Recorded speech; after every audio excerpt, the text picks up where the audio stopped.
Hi guys, today I'll be sharing how to make Ube Coconut Macaroons. For the ingredients, we need 76 grams of room temperature butter, which is 5.3 tablespoons. 2 tablespoons of ube halaya. I'll put the link in the description box how to make this. Or you can use ube jam. 2 eggs.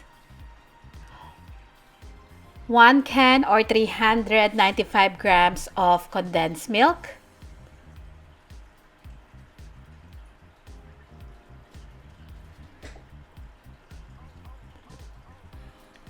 2 cups of desiccated coconut, half a cup of plain flour,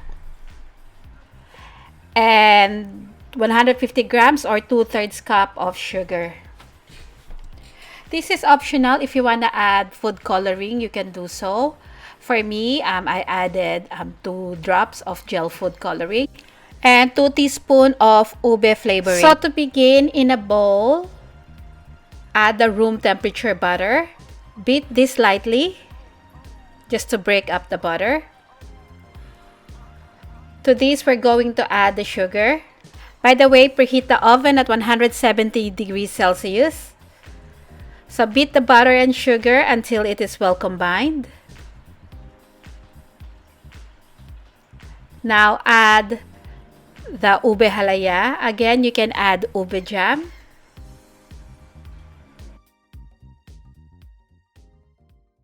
Add 2 teaspoons of ube flavoring.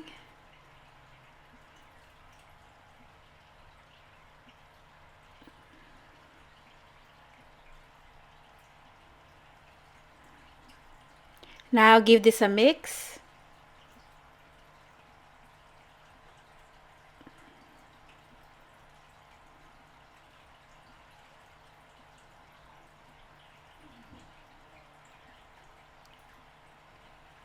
Add the eggs one at a time, mixing in each addition.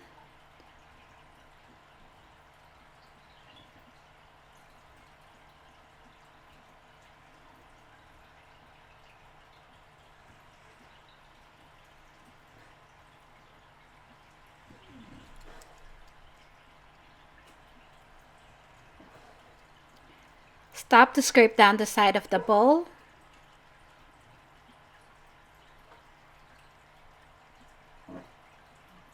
At this point, we can add the condensed milk.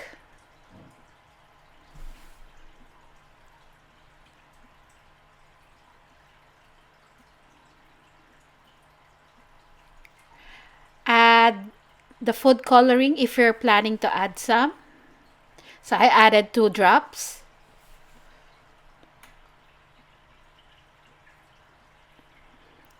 Give it a mix.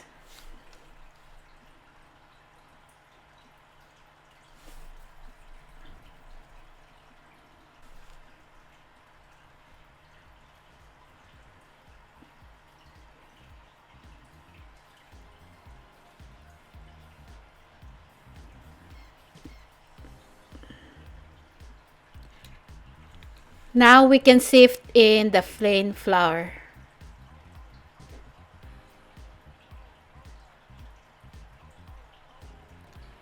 Add the desiccated coconut. And finally mix. Do not overmix this.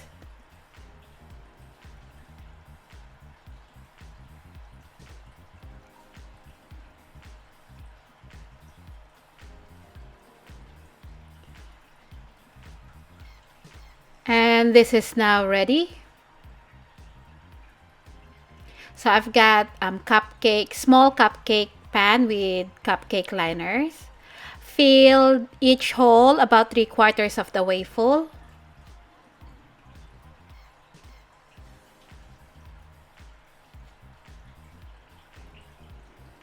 This recipe will make you 55 small macaroons. So it makes a lot. And then we're going to bake this in a preheated oven at 170 degrees Celsius for about 20 to 25 minutes, or until when you insert a skewer in the middle and the skewer comes out clean. This is the second batch.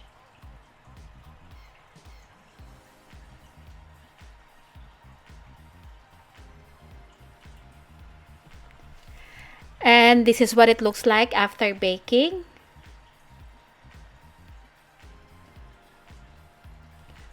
Transfer this into a wire rack to cool down completely.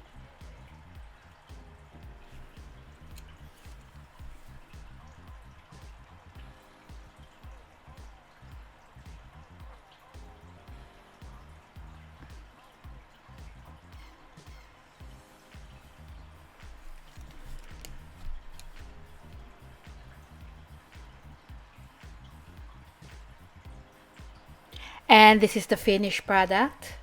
I hope you give this a try. This is really delicious. I can guarantee that you're going to love this.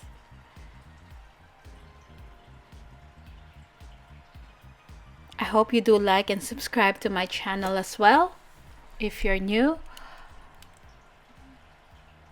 And just to show you what it looks like inside when you cut the macaroons in half. This is so chewy and moist.